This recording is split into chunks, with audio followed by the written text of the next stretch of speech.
This conversation that I just had with Aysen Abbas, a Palestinian Canadian man, was one of the most profound conversations that I've had in a long time.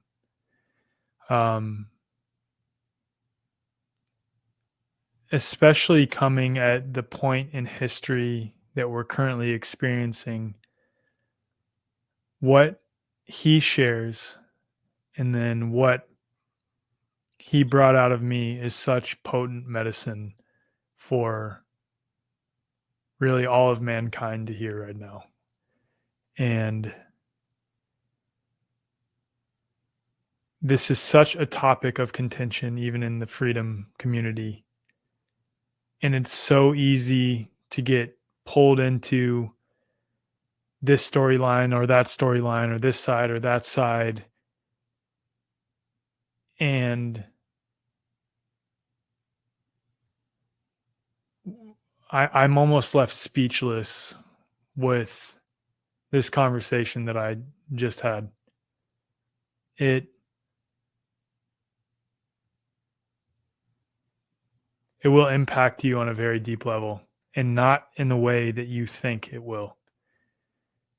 It is such an important message that if mankind understood what he is saying and what I said, and embodied what he is saying and what I said, what we're looking at on the backside of all of it is truly beautiful. And I'm saying that while acknowledging that what is currently happening is very dark. But it is an offering for us. And Aysen and I talk about that during this episode. And I hope that you'll share this with your friends and family, especially with those in the quote freedom or truth movement who desperately need to hear what he has to say right now.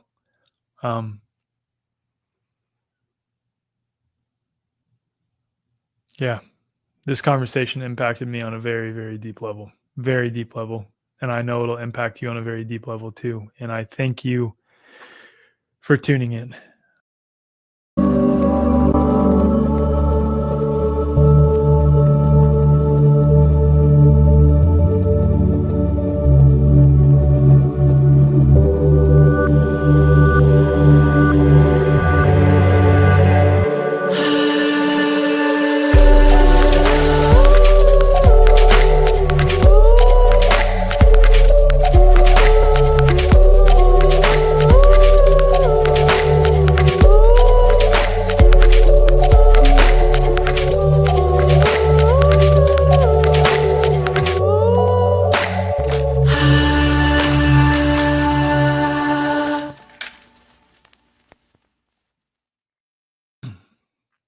All right, 2 shows back to back today for me. I typically don't like doing that, but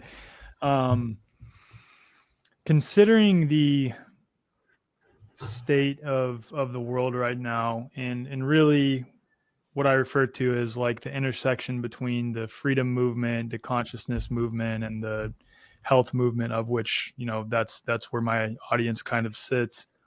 And seeing a lot of the takes being shared on the really traumatic situation in Israel, and of course, contextually speaking,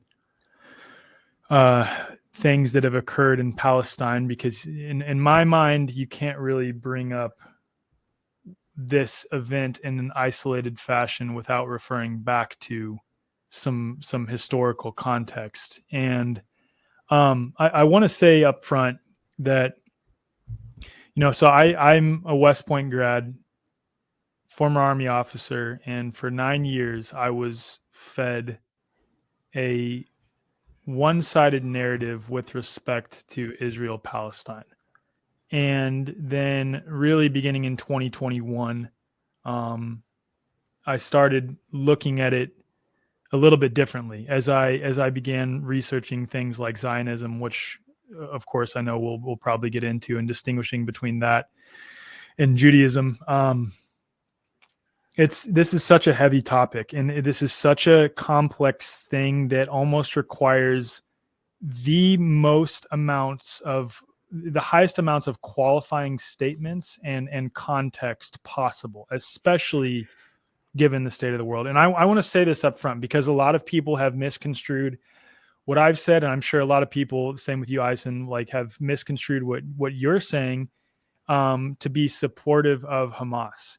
In absolutely no way, shape, or form am I supportive of what happened 2-3 days ago. Like, zero case am I supportive of that. What happened is some of the most vile, inhumane acts that human beings can commit to other human beings. Like, without question, that goes without saying, at least in my perspective. I'm sure it'd be the same for you. And it's and in the same breath, the things that have occurred to Palestinian people. And of course, people will say, well, you can't bring that up right now because right now we're focused on what happened. But no, it is absolutely relevant to bring up what has happened to Palestinian people in Gaza over the last 75 years and beyond. And the reason that I reached out to you, man, is because I watched a live video that you did, one where your light kept on going off in very timely fashions too. The light would flicker off. Yeah. And knowing, I've been following Shanti for a while, your partner, and knowing that you two are deeply spiritually connected, beautiful human beings with a perspective that is different, that is necessary for much of the quote freedom movement to hear right now. That's why I reached out, because you come from a Palestinian lineage, and I'll just go ahead and open the floor to you to sort of introduce yourself, and we can go from there. Yeah. So thank you, Alec, for having me, man. I really appreciate this. I really appreciate you reaching out and bridging this gap, and also the clarity that you've been approaching this with, given that you're technically like an outside voice, but we need as much outside voices that are grounded and present in their hearts to observe this and to speak on it, because it is very nuanced, and it can be very heavy, especially in these times of ignited turmoil, let's say, to say the least. And so my name is Eisen. My full name is Ihsan Osama Ihsan Abbas, and I am Palestinian. I'm half Palestinian on my father's side. My grandfather, Ihsan Abbas, who I share the same name with, was born in 1920 in a village called Haifa in Palestine. And he was outside of the country teaching as a professor in Egypt when everything went down in 1948. And his entire family was subsequently kicked out of the country after the entire village was decimated, and his whole family was sent out into refugee camps scattered across the Middle East, primarily in Iraq and Baghdad. And so my grandfather, he became a very well-known academic in the Middle East, and I've spoken about him in length, but for me, he's like the first symbol of alchemy and being able to transform the pain into purpose. And he really used all of that pain, all of that grief of losing his country, losing his people, losing his family, and really like poured it into what he felt was his mission. And so here I am, carrying that forward, sharing the same name, sharing the same blood, and speaking out on things as I see them, as I feel them, as they're being revealed to me. And here we go. Thanks for that, man. And in terms of the historical context that is necessary, can you speak a little bit more in depth on what occurred in 1948 and what occurred from your grandpa's on the ground perspective? You said he was out of the country, but when he came back, what exactly happened? He never came. Yeah. Yeah, sorry. He never came back. He was never allowed to return back to the country. And so what happened is we got to go back even before 1948. You got to go back to the late 1800s. 1898, I believe, Theodor Herzl, the creation of Zionism. And the creation of Zionism started about under the pretense that it was to find a homeland for the Jews. And now initially it was talked about Uganda was going to be a potential homeland. I think Argentina was another potential homeland. And then Theodor Herzl went around to some colonizing powers. And Palestine at the time was under British occupation after the Ottoman Empire, which had occupied the entire region. The British occupied Palestine. And so there was a declaration, Balfour Declaration in 1917, that essentially allowed passageway for this land to be considered a homeland for the Jews. And so what started to happen was more, I would say, like elderly Jews would go to Palestine at the time to spend the remainder of their lives on those lands. And slowly, more would begin to immigrate there. And after World War II, after the Holocaust, and we're all very familiar with the atrocities that happened to the Jewish people across Europe, now they were left without a land. And in essence, 1948, there was a voting in the UN to create the state of Israel based on the Balfour Declaration and based on beliefs about what was written in the Talmud and various scriptures from 2,000 years ago, that this would be the homeland for the Jews. Now, what many people don't know is that this was the homeland for the Jews. This was the Holy Land, homeland. Christians, Muslims, all living peacefully as neighbors, right? And so my grandfather, I believe with the history is 1946, he went to Egypt. I think he was studying to become a professor at the time. And then 1948, that vote came through, and there was wars between Israel at the time and the Arab countries, 6-day wars, and it was a lot of fighting at that time. And he wasn't able to return. He lost contact with all his family. They were scattered, like I said, in refugee camps, and that was kind of, in essence, the end of my family's stay in that land. Yeah. Yeah. So when we're talking about what happened prior to 1948, there was kind of this informal declaration that occurred that said this is going to be the informal, there wasn't the creation of the Israeli state. And then after 1948, it was the formal creation of the Israeli state. Correct. Yeah.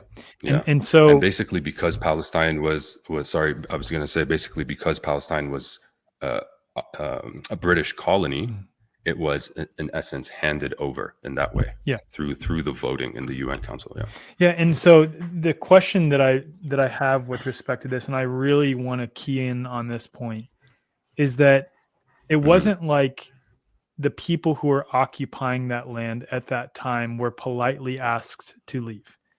From my understanding and from what I've seen and read, it was literally almost similar to some of the more atrocious ways Native Americans were pushed out of the land in the United States, in that they were quite literally forced.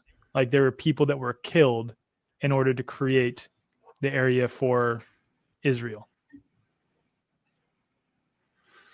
Yeah, and there's several Israeli historians that have come out and said that in order to create the state of Israel, it came ethnic cleansing a group of indigenous people that were of those lands. And so it's very much the case that in order to create Israel, not only was there mass murder and genocide and apartheid and ethnic cleansing, but there was a displacement of 6 million Palestinians across the world as well subsequently. And so as more and more settlements were being built, the land was being absolved and And yeah, and it kind of just continued to take its shape over the next few decades. Yeah, and let's talk about this for a second. Distinguishing between, and you've talked on this briefly on your Instagram, distinguishing between Zionism and Judaism, because cleverly, and this is sort of coming from my perspective here, drawing attention to the harmful nature of a Zionist mindset has been conflated with drawing attention to Jewish people. And they are two completely different things. And further, people at the, let's say, tippy top, the they that we always refer to, hide under that Jewish label, so that when you draw attention to the harmful effects of Zionism, they are able to say, oh, that's anti-Semitic. We can't say anything like that. Can you touch on that a little bit? Yeah, I feel like it's one of the kind of older tactics in war is to have human shields. And so what, the they that we talk about, even Zionism itself is just an outfit of the they. And we'll probably get into it today in terms of like the energy of what maybe we can refer to as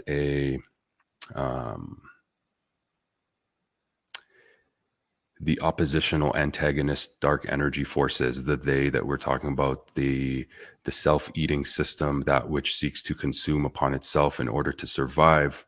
And so this Zionist energy existed before Zionism. And what we noticed is that it used the Jewish people, it used the Jewish trauma after the Holocaust to almost find a way into the psyche and to use them as human shields. And so, like you said, if you even dare to speak out against Zionism, then you are anti-Semitic. Even if you are Jewish, you are going to be labeled. And I've had a lot of Jewish and Israeli brothers and sisters reach out to me, and they're labeled self-hating Jews. Yeah, it's kind of like how black people who speak out against Black Lives Matter, they're labeled white supremacists despite being black and speaking to their own experience as a black man or woman. And I think that's part of the defense tactics, is not only to use the people as human shields, but also to use labels to shame you and to shrink you and to keep you from speaking up. Because one of the worst things you can be called, especially in our modern time, is racist or something phobic or whatever, and have this like shameful label blanketed over your character to silence you. And so this has been a defense mechanism of Zionism, to use this notion of you're anti-Semitic if you speak out against us. And how this has happened is that they've also, the Zionist ideology, and I want to talk about it as more of like a consciousness, because it's beyond just one man's creation. It's similar to the concept of Watiko, what Native Americans refer to as Watiko, right? Yeah, exactly. And it's a consciousness that continues to adapt throughout the generations and throughout the different eras. And so now we see it as Zionism, and it's playing out like this, but it was also dressed up as a Nazi outfit once upon a time as well. And so it continues to mold and adapt, and how it's hidden, not only through this threat of you being labeled anti-Semitic, but it's hidden in itself by saying the root of Zionism is that the Jewish people have the right to a homeland. And so even when you speak out against Zionism, what inherently is being heard by a lot of people is that you're denouncing a Jewish person's right to a homeland. Yeah. And so there's multiple like layers of defense, so that you can't even like point at it and say what it is. So. And sorry, there's a little bit of a delay, so I want to let you finish when you speak. But and we'll just have our editor edit. It's no big deal. But the from 1948 on, after the formal creation of the Israeli state, can you talk to me about what has happened to the Palestinian people, especially in Gaza, and what has happened slowly but surely really from prior to 1948, but from 1948 on, especially in terms of the amount of land that is occupied by non-Israeli people in that land? Man, it's been nothing short of an ethnic cleansing, apartheid, brutal occupation. And like they're,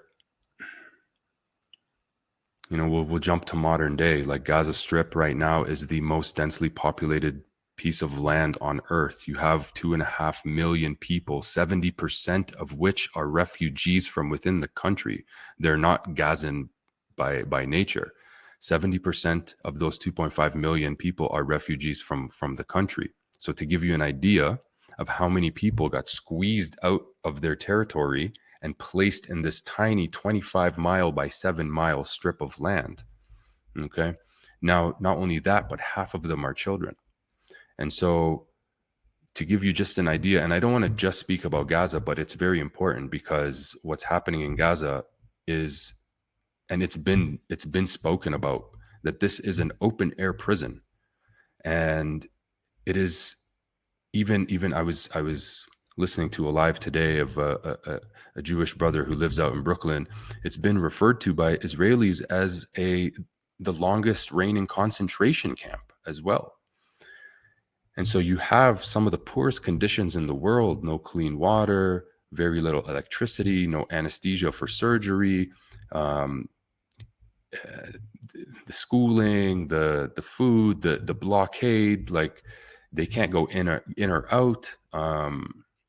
It's just some horrendous conditions going on there, you know? And I think the worst part about it is that it's like there's people that know about it, but nothing can be done about it, or nothing has been done about it. And maybe we'll get into the spiritual aspect of that today, but I feel as though these people are playing a very, very important role in the collective consciousness of this planet. And what I feel as though is happening in Gaza, and we can continue back on the history, but what I feel as though is happening in Gaza is these people are representing the heart of alchemy in the collective consciousness right now. And so essentially they've been stripped of everything. They've been stripped of their dignity. They've been stripped of their humanity. They've been stripped of their rights. They've been stripped of everything. You've even heard Israeli government officials calling them animals. Yeah. And so these people have been stripped of everything except for their faith and their will to live. Yeah. And they carry forward. They continue having children, generation after generation after generation, and many, the majority of the people in Gaza have only known life under siege. Mm. And I don't think people understand what I mean when I say an open air prison. Like, think about that for a second. Let that land. What does that even mean, an open air prison? Of 2.5 million people, alleyways that are this wide that you can't even get in between these buildings. It is so densely populated. The conditions are so horrid that this is legitimately a prison for 2.5 million people, half of which are children. And the thing that is so frustrating to me, especially as someone who has come to form a voluntarist / anarchist perspective with respect to a framework for society. It's really shocking to me when I look and see how people cannot differentiate the people who occupy or live on a land, right? The people who are living on a land versus the governments or the ruling militias, in the case of Hamas, who claim jurisdiction over the land. So the inability to distinguish between the two leads to the things that we're dealing with today, in that we'll talk about what happened with Hamas. We'll talk about everything that happened over the last 3 days, but it leads to exactly what you're describing, where Israeli officials are then referring in a blanket statement to anyone in Gaza as animals, referring to them as animals because of people's inability to distinguish between, in that case, Hamas and the actions of Hamas and the over 2 million Palestinian people who live in Gaza. And then further, what you have is people who claim to be, quote, freedom oriented, like Jordan Peterson and Ben Shapiro and all these, quote, freedom oriented pundits that are right leaning, then calling for the blanket destruction of an entire people in response to the acts of a very, very, very, very, very small number of people who did very fucked up, horrible things. I want to say again very clearly for this, did some fucked up shit in the last 72 hours without question, and will probably continue to do those things. But the inability to differentiate between the corrupt regime that claims jurisdiction over the land versus the people, most of which are kind, loving people, leads to more of the same bloodshed that is happening right now. And that's what's so frustrating about this. Yeah, and I think what is a big part of this is that the occupation needs justification to continue. And so at a high level, it almost feels like the Israeli government, Benjamin Netanyahu, intelligence agencies that may have allowed certain things to go on through this, what we've seen, it's as though this is fuel to that machine to keep the occupation going. And we see this come across every 3 years. I think you referenced 2001, like every 2, 3, 5 years, we see this where it's like Hamas is launching rockets. So it justifies the occupation. It justifies the blockade. They go in, they demolish whole neighborhoods, they kill thousands of people.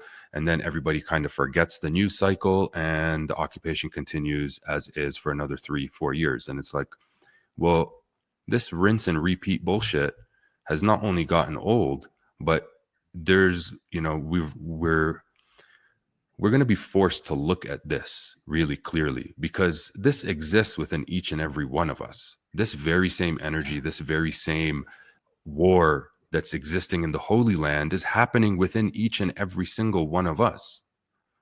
And this externalization that we witness is a reflection of what's going on within each person. And so it's, when you say Jordan Peterson and you mention other people, and it's like, what do all these politicians that we've seen come out in the United States, they will disagree on everything, but they all agree on one thing, and that is their support for Israel. They will disagree on every fucking talking point, but they will agree on one. Why? And we have to start asking ourselves, why are these people who are pitted against each other? Why are these parties that are being used to puppeteer the populace, to divide the populace, pick a color, pick a team? They're basically used to create division amongst the people. Why is it that this operation can exist on one thing together? And then now we start to really look behind the curtain as to what is this Zionist lobby movement? What does it have its hands in? And again, it's hiding behind the Jewish people because we've heard, the Jews control the media. Well, that's also a way to then you be labeled a racist, and we can get into that. It's a Rothschild funded movement from the early 1900s and all this stuff. But at the end of the day, this energy, this consciousness that is taking the shape as Zionism right now has existed from, you can go back even into ancient Egypt. This Lord of War, this God of death, this darkness, this thing that feeds off of death, destruction, war, bloodshed, hate, and division, and the fear of death, this thing that feeds off of itself and off of people and their energy and their attention. This thing is present in the Holy Land for all of us to see, and it's also present in each and every single one of us. And we feel it when these stories come up. We feel it when we witness Israel being rocketed by Hamas. We feel it inside of us when we see Gaza being airstriked to smithereens. We feel it within us. We feel this like need to avenge and to kill and to justify murder within us. And so what we're witnessing in the Holy Land is happening in the Holy Land within our bodies. Amen. This very thing that is deceiving us in this illusion that you are my enemy, pitting us against each other, generation after generation, feeding these narratives. Meanwhile, it gets fed. And I'm just going to get right into it. Why this is happening in the Holy Land. Jerusalem is known as the throat chakra of the world. And so when we see the earth, our mother earth, as this collective being, what would it mean to have a war on the throat chakra? And so this throat chakra, for those who understand, the throat chakra is also connected to the womb.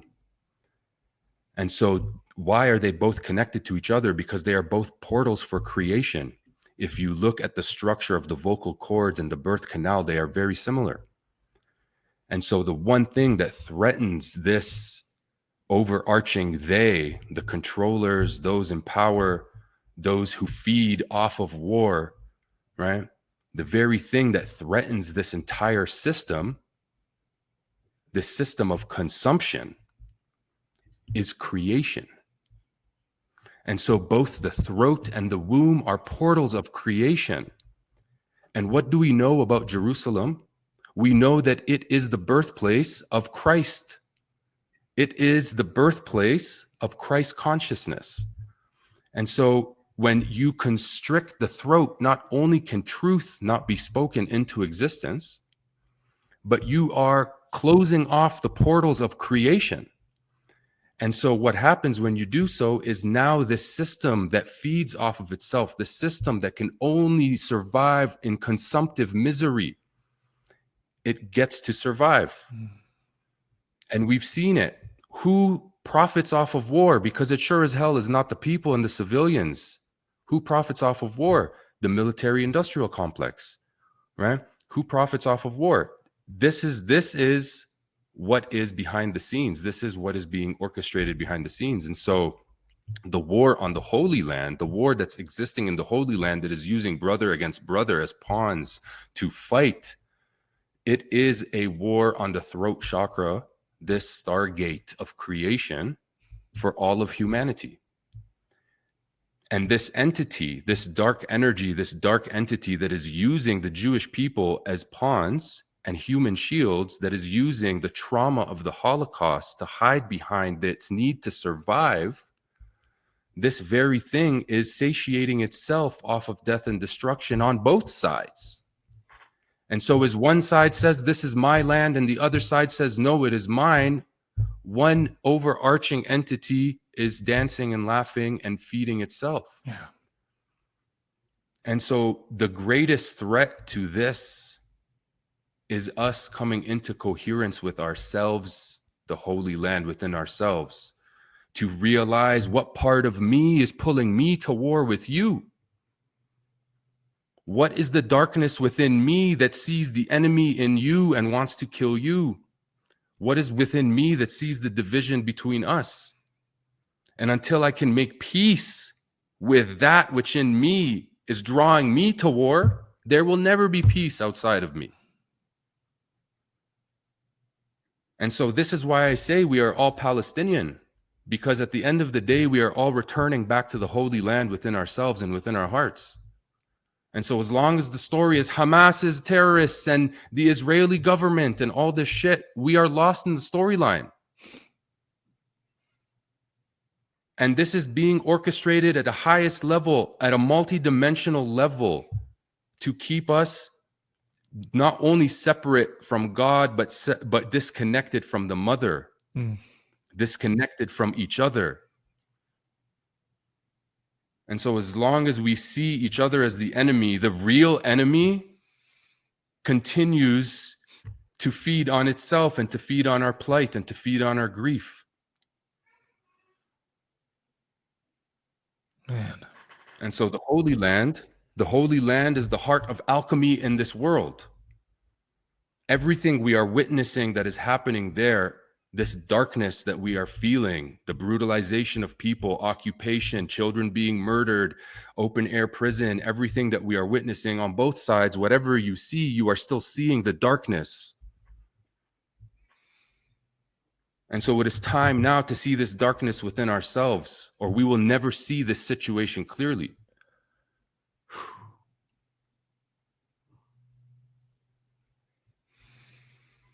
Man.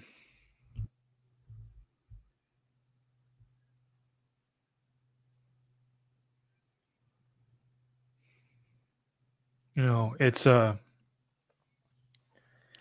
tough talking about this stuff, man. I could not. That might be one of the most beautifully articulated things that I've heard in a long time, man.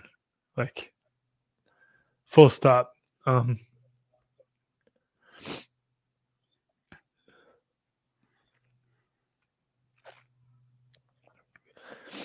Because it's easy to get in the weeds here, lost in the weeds of what's going on, because there is some truth to the reality that Hamas was a creation of Mossad, at least in part. And that's pretty easy to find. You can find articles on that. And so understandably, when, I know you're able to do this so well, Ison, like that's what makes you so incredible. When you put yourself in the shoes of someone who is Israeli or has Israeli family members, and you see what just happened to innocent Israeli people, right? Who just, like me, right? Like I didn't do what was done to Native Americans, like I didn't do any of that, but I'm here and I was born here and I can't control that, dude. And I actually like look at what happened to Native Americans. I'm like, that is disgusting, Mm-hmm. And, mm-hmm. Luckily for the most part, we're not currently firing rockets at each other via our governments and military regimes, but without getting in the weeds on that, the point is, like, I can't imagine being an Israeli person and seeing that. And what you're pointing to so well is that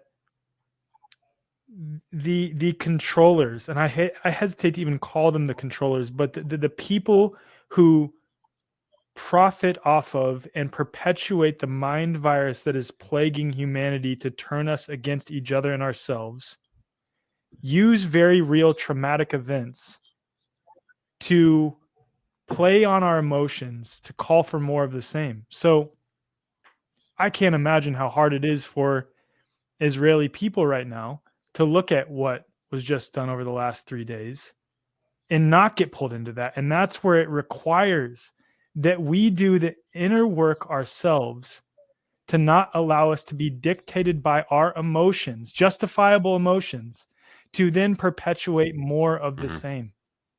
And that is what's happening. And that's where it's like, when I point to the Jordan Petersons and Ben Shapiro's, it's so hard for me to not get frustrated. And then ironically be pulled into that same energy myself, in that, like, you look at someone like Jordan Peterson as an example, and it was clear, at least to me, that, maybe he's starting to really see the way the world is working by way of his exploring what happened over the last 3.5 years.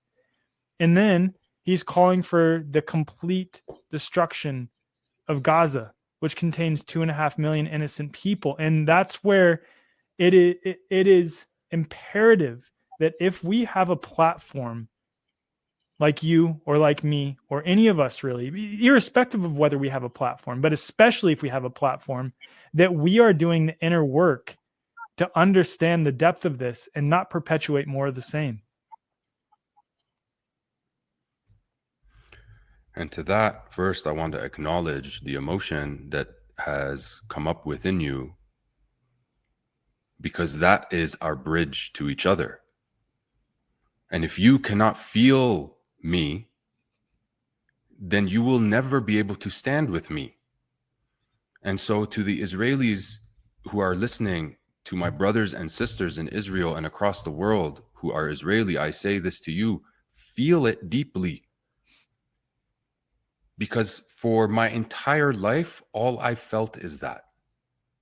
For my entire life, I've been bombarded with images of death, destruction, and killed and burnt children.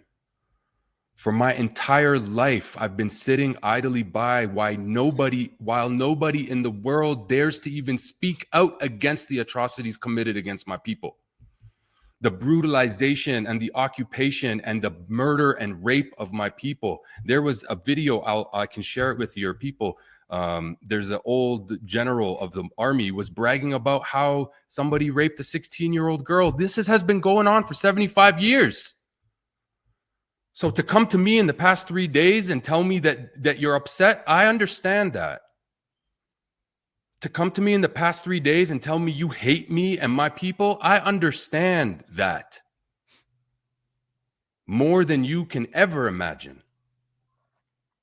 And so I welcome all that pain. I welcome all that hatred because it needs to be alchemized. And as long as it remains inside of a person, it will poison the well that all of us drink from. And so feel it all. Denounce Hamas, denounce everything, curse it all, but come back to the truth that this has been a byproduct of all of this occupation from the beginning of 1948 onwards. And until you can make peace with the fact that these are stolen lands, that these are occupied lands, that these are the lands that are blood-stained of the people who resisted this occupation, until you can make peace with that, you will forever be turning away from yourself. And so what I say to the Israeli people is that it's okay to hate me. It's okay because I've hated you. And so the way this works, the way this latches onto us, this thing, this energy, this dark entity that is feeding off of both of us, it latches onto us through our anger. It latches onto us through our pride. It latches onto us through our trauma. And as long as we are not taking responsibility for our own empowerment, then it will continue to feed off of us.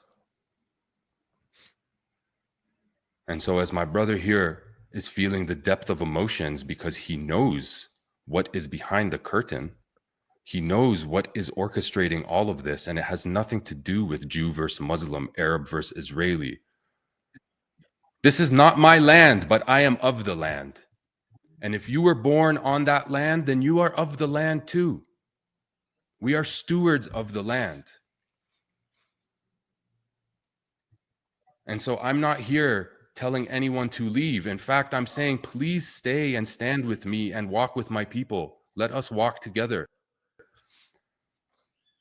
And I see what has been used against you in the same way the longest time. Rightfully so.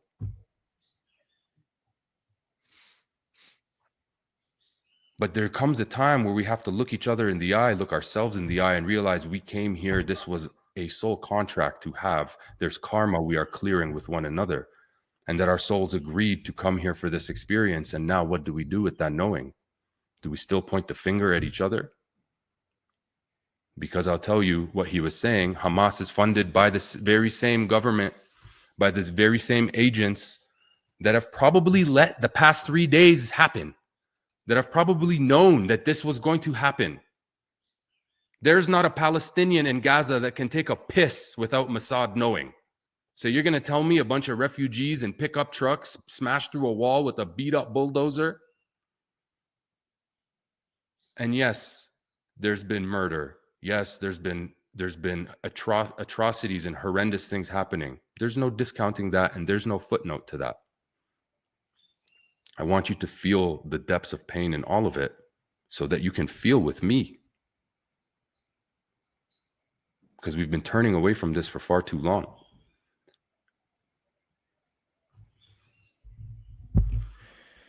You know, Eisen, just like the situation with COVID over the last 3.5 years was an invitation for each of us to reflect and do the inner work, reflect on our lives, the way that we carry out our lives, what we believe, what our values are. It for those of us who used it as a catalyst to alchemize, it forced us deeper into ourselves to understand more about who and what we are. And I view this situation with Palestine and Israel sort of coming to a head, so to speak, as the exact same. It's inviting us to turn within. And like I felt in the very beginning of 2020, I put out a video in February of 2020 saying that this would no doubt be used to usher in more global tyranny and mandatory shots for all people, et cetera, et cetera. The same way that I felt then, I am feeling now for the first time since that point. Like that this is the precipice of something very big. And I don't know whether that means that this is the initiating act for a new world war. I don't know. And I hope not. But I know that it is a major, major, major catalyst for those who see it as such to do the work to transmute and to heal. And that's what you're speaking to right now very clearly. World War III is not going to be a physical war. World War III is a war on your consciousness. And so the trap for your consciousness, the trap of your soul's expansion is that of falling into this division and war and hatred. If a part of you is calling for bloodshed, you are imprisoned. And this is why I feel like the responsibility is a two-state solution within ourselves. Each party is going to be responsible of finding that light within themselves. And so the thing is, and I'll speak directly to my Israeli friends, is that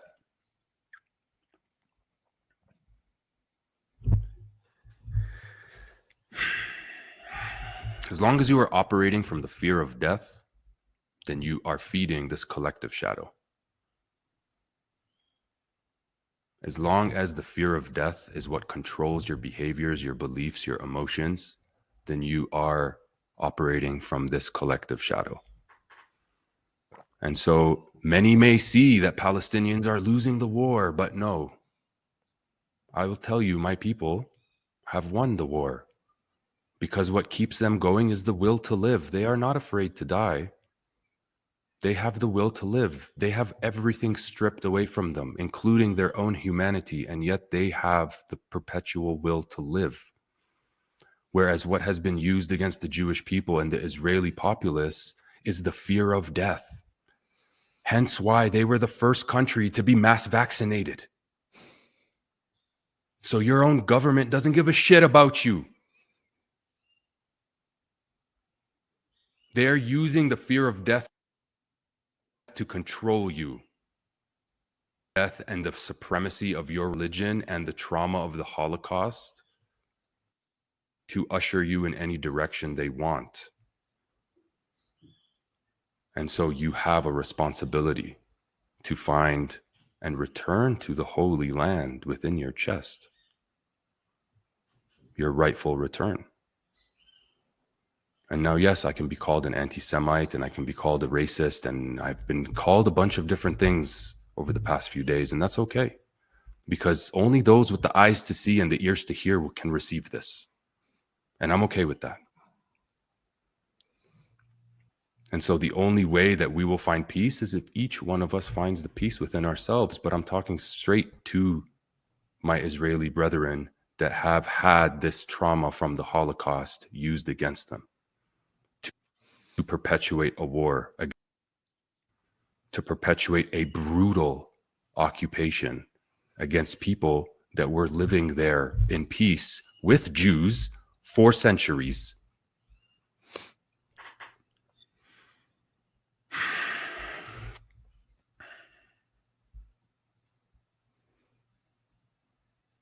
The the thing that I've come to realize too with the historical context is that, yes, Judaism in terms of its religious like stand in history is much older than Islam or Christianity.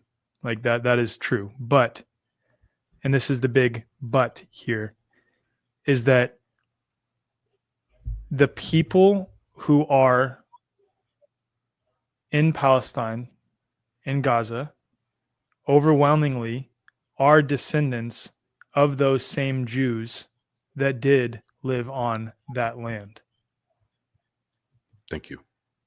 And that's the thing that people fail to realize with this. And this is absolutely not entirely the case, but I can't imagine what it feels like. I want to be careful with my words here, but to have blonde-haired, blue-eyed Israeli people say that, no, we have a right to this land, and point to people in Palestine and say, you have no right to this land. We do. I do, just because I'm Jewish, when those same people in Palestine are quite literally descendants of the Jewish people, and they just happen to be a different religion now that were living on that land for thousands of years. Jesus was Palestinian. Jesus was of that land. And so what you say here touched me in a way, because the truth will not be hidden. And there's a reason why the highest level of skin cancer is of people in Israel. There's a reason. It's because they are overwhelmingly not of that land. They have been brought in from Europe and all across Europe after the Holocaust and after World War II. So even the sun cannot lie to us. But you are here now. And so none of that matters. Although it does, because we carry it with us. As you can tell, I'm still carrying it with me. I'm not pretending to not carry this in my blood, in my name. But the fact of the matter is, many of you have been born on those lands, so you are of that land too. Yes. In the same way, I was born in Canada, and I am Canadian. Yes. So, right? And so, although I've never felt Canadian, my citizenship says I'm Canadian. My passport says I'm Canadian, but I understand I'm on stolen land. But I am of that land, so it gets a little tricky. It does. Man. So so I can understand that to the European Jew living in Israel who feels as though that is his land, I get it. But the person trapped in an open air prison, there is telling you that they are from that land.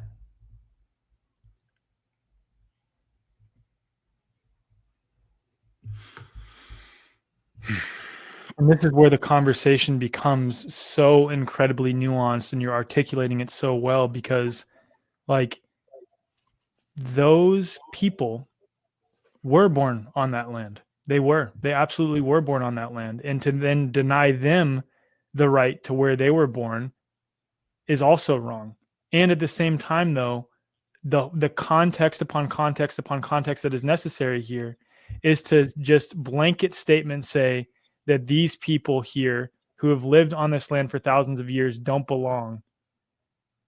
And then also tie in the actions of the terrorist organization that is Hamas, that does not represent the overwhelming majority of the Palestinian people, which is very clever, by the way, so that they can continue to point to what Hamas is doing as a blanket way to just cause mass chaos and destruction against the Palestinian people, is objectively wrong. Like there's nothing wrong, as you're saying, with those people who were born on that land living there, or the people who are there now living there. But the treatment of Palestinian people, and even further than that, the demonization of Palestinian people on top of how they have been treated is what is the issue. And that's what we're drawing attention to. Like, I'm not wrong for being a freaking white dude that was born in Kansas. I didn't, I mean, I probably chose that at some soul level, but I'm not going to like shame myself perpetually because, oh, I'm born on stolen Native American lands. But I acknowledge, and you like, damn sure I do. I acknowledge that this land was not the U.S. government's land. And it's the U.S. government that is claiming jurisdiction over this land and has done so wrongfully. And that's where it's important for people to distinguish between themselves as a man or a woman and the governments that claims jurisdiction over the land in which they live. And it's so important for us to not self-identify with said government, because when we self-identify with said government, we then get into this tribalistic mindset. It's almost like it's a sports team where we're saying, give them hell, go Israel. When you say give them hell, go Israel, what you're talking about is Israel then bombing an entire city of people, many of which are no different than you. They want to live. They want a family. They want to have a good life. They want to live peacefully. They want access to all the necessities. And when you say go Israel because you have been conditioned to self-identify with the government of Israel that, by the way, as we've said repeatedly during this, created Hamas through its intelligence arm, Mossad. And again, this is not hard to find information on it. Ron Paul talked about this openly a few years ago. When you're doing that, you're advocating for more of the same thing that all of us in the so-called freedom movement are trying to end. And that's what we're talking about here. Yeah.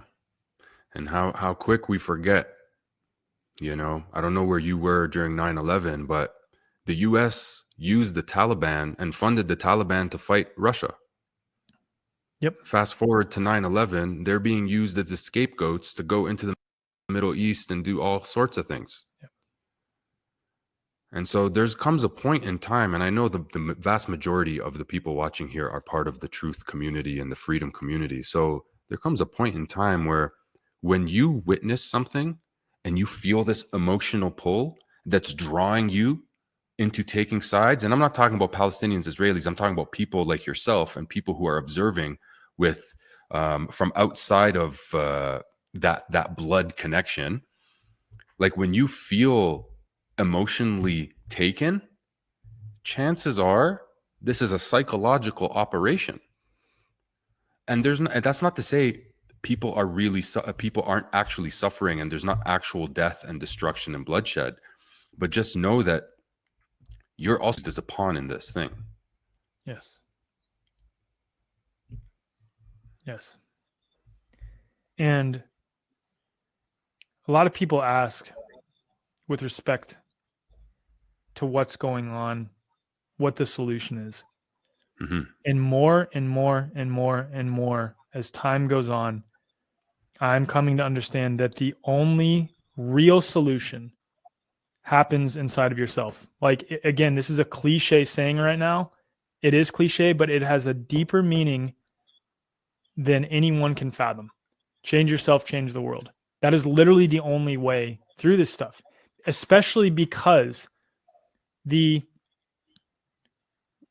perpetrators of the mind virus that is plaguing all of us, right? That can pull any of us at any given time if we don't have the understanding to be able to check ourselves.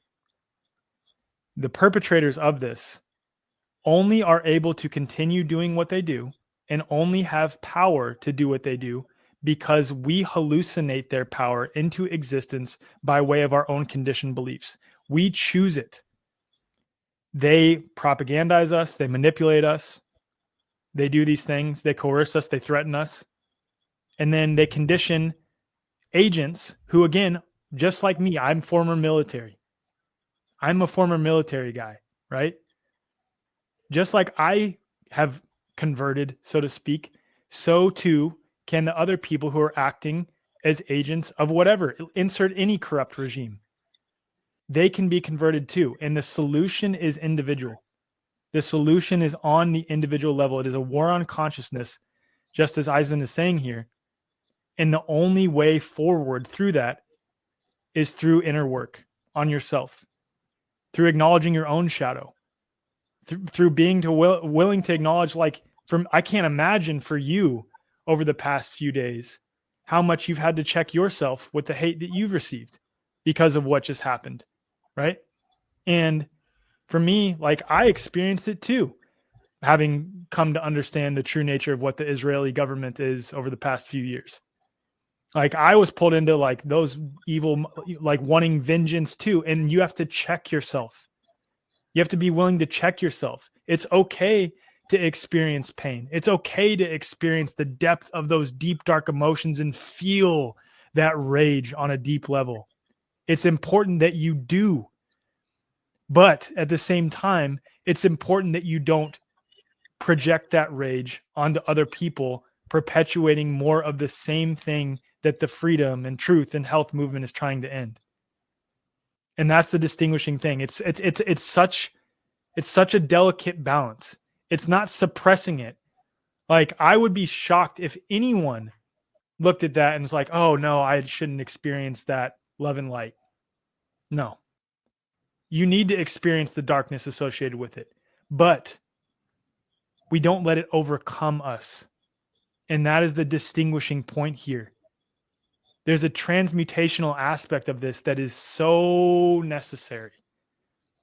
It's being willing to name it and acknowledge it, but then transmute it into something so that you create a better world. I was just talking to my wife laying in bed the other day, and she was upset and saying it's hard for her to look at these things. It's hard for her to see what's going on in the world. It's too much.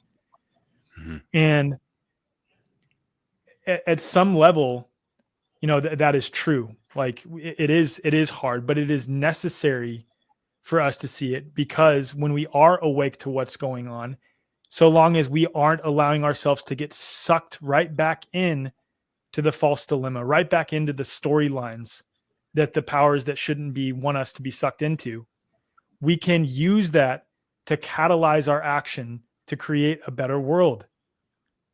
And again, that can sound like a cliche statement that many people are probably saying, but it is true. That is what is required for each of us to do it individually. There is no collective solution. The collective solution, if anything, is a collective of individuals being willing to acknowledge their own shit, their own shadow, their own darkness, and transmute it. That's what the solution is. Yeah. Yeah. And I'm going to go a few steps further. Can you not only acknowledge your own shadow, but can you allow space and acknowledge another person's desire for retaliation, for resistance? Can you see yourself as the occupied and the occupier? Because until you are able to assess the capacity of your wholeness by seeing yourself in all of it, then you will remain pick random pieces along the way angrily. And so to the people denouncing them seeing Palestinians celebrating, I gave this story out live and I'll share it here again. 9/11, I'm 14 years old, man, right? Deep in the brainwashing of my own path, okay? I go down to the cafeteria at my school and I see the buildings, airplanes hit the buildings, and some random person told me that the PLO, the Palestinian Liberation Organization, has taken credit for it. 14-year-old me, what did I start doing? Bro, I was so happy. I went back up to my my classroom, told the teacher to turn the TV on, and as everyone's staring shocked at the TV,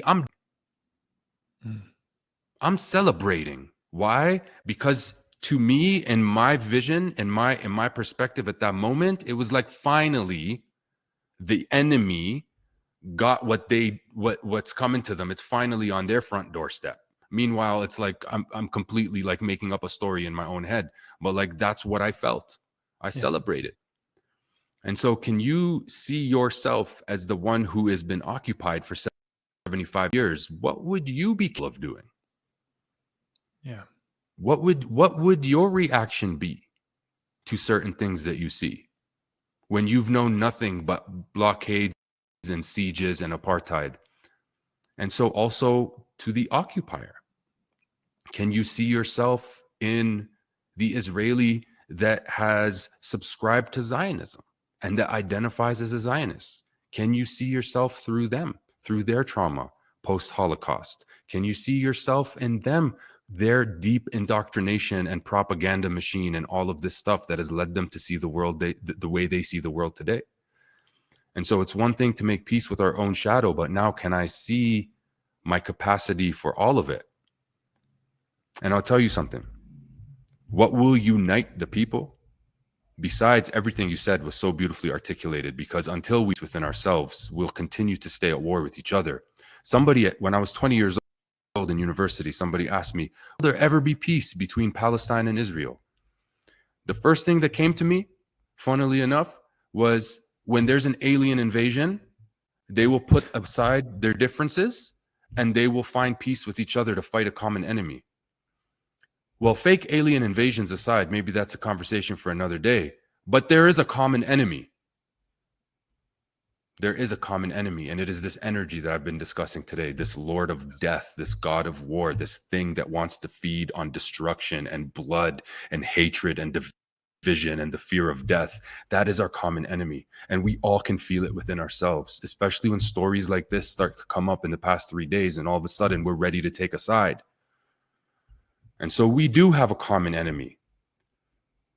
But that common enemy, as he was saying, exists within ourselves first and foremost. In order for it to exist in the outside world, as within, so without. And so this common enemy is within me and you. And so the way I transmute this is by choosing differently. Yes. When that thing comes up to pull me into war, to pull me seeing you as the enemy, it is on me to choose differently, because that is how I reclaim my sovereignty. They say until Palestine is free, we will never be free, but I say it's the reverse. Until we are free from the tyranny within thee, Palestine will never be free. And so we each have a responsibility to decolonize our own psyche and to free ourselves and return back to the motherland, the holy land within our hearts. And until then, we'll keep shedding blood until we need to realize that that's perpetuating hell. So, and I'm here to bridge heaven on earth. And we are all bridges if we want to be. But we need to be those bridges within ourselves to all the aspects of ourselves, or we'll remain at war with ourselves through each other. Yeah. And I'll tell you one other thing, because people will say, "Oh yeah, you're saying Zionism is this dark energy." Well, the dark energy and how it exists on the other side is jihadism. Jihadism was initially discussed as jihad and nafs, the holy war of the self. And so what happened was men who could not handle the battle within themselves took out their swords and went to war in the external. So this exists beyond Zionism, beyond Israel, beyond it. Listen, you go back into ancient Egypt and this thing is called Seth, the Lord of Death. This thing has been present since the beginning. And that which opposes us is actually here for us. That which opposes our expansion is what gives us the necessary and adequate pressure to expand our consciousness. And this is what you were alluding to earlier, is that what you're feeling is like, used correctly, interacted with correctly, this is a massive ingredient for an expansion in consciousness. Amen.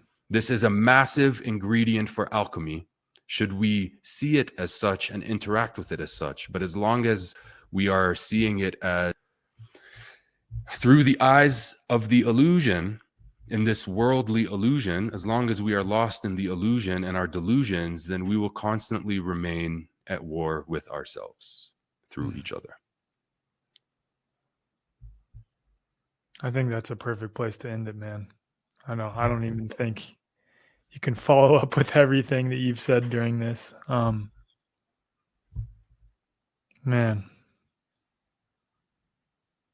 I have so much respect for you, brother. Like to be of the lineage that you're from, to know what the Palestinian people, what your ancestors literally have experienced, and to be able to put yourself in the shoes and see yourself in all of the aspects of what is currently happening and feel the deep empathy and compassion for others and for yourself, for your people, for their people, for all of it. Like it is the epitome of a healed man that helps heal the world. Like straight up. That's what it is. I appreciate you, man. I appreciate this opportunity. I've never gotten a chance to speak on this in this way. And for you to open up this portal for all of these people to receive me, to witness this, and to hear this. I am not a healed man. I'm a man who continues to heal. And I feel this thing come up within me that's still trying to lure me into war. And war begets more war, and the war will not be won with more war, my friends. The war can only be won through peace. And so, as my wife's name is Shanti, I offer you peace because I offer that to myself. And so may peace be upon you, may peace be around you, and may peace be within you. And I love you. Thank you. Thank you. Thank you, brother. I love you too.